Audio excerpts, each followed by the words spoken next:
Sehemu ya tatu. Uamuzi wa Amina wa kuanza kujenga kimya kimya haukuja kwa msisimko wala furaha. Ulitokana na vita ya ndani ya moyo wake, vita kati ya kuendelea kuamini ndoa aliyokuwa akiishi na hofu ya kesho isiyo na uhakika. Akaanza safari ya siri bila kumshirikisha Juma, safari iliyofanyika kwa tahadhari kubwa, kana kwamba anafanya kosa lakini analazimika kulifanya. Kila hatua aliyokuwa akichukua ilikuwa imejaa mawazo mengi, akijiuliza mara kwa mara kama anajilinda au anajiharibia. Lakini sauti ya hofu ndani yake ilikuwa kali kuliko sauti ya imani.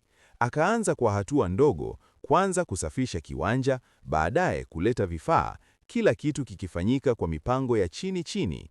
Akaanza kuwasiliana na mafundi kwa simu binafsi, akiepuka kuitwa nyumbani au kuacha karatasi zozote ambazo Juma angeweza kuona. Malipo aliyafanya kwa utulivu mkubwa, mara nyingine akitumia fedha kidogo kidogo ili asihisi kama anajitenga sana na mzunguko wa kawaida wa maisha ya nyumbani.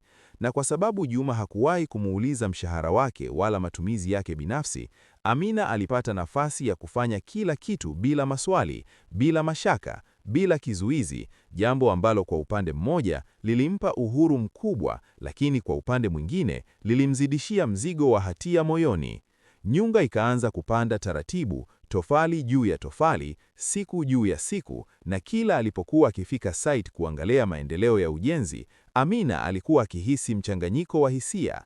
Wakati mwingine alisimama akitazama msingi uliokuwa ukipanda na kujisemea moyoni kuwa sasa hata akiachwa ana pa kusimama. Lakini wakati mwingine macho yake yalijaa huzuni, akiwaza ni kwa nini anajilinda dhidi ya mtu ambaye hakuwahi hata siku moja kumuumiza.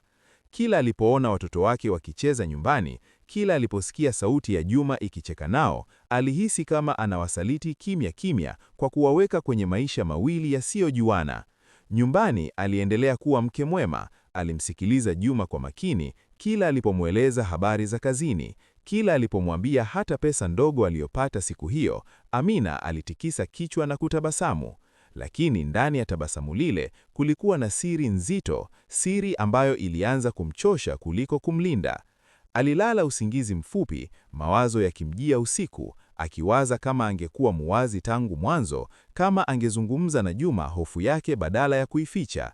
Lakini kila alipofikiria kumwambia ukweli, aliona kama ni kuchelewa, kwa sababu ujenzi ulikuwa umefika mbali, na kadiri ujenzi ulivyokaribia kukamilika, ndivyo hofu yake ilivyokuwa ikibadilika kuwa hatia nzito zaidi, akijikuta akiishi maisha mawili, maisha ya mke mwaminifu nyumbani na maisha ya mwanamke anayejilinda kimya kimya nje ya ndoa, bila kujua kuwa siri hiyo haingebaki milele mafichoni.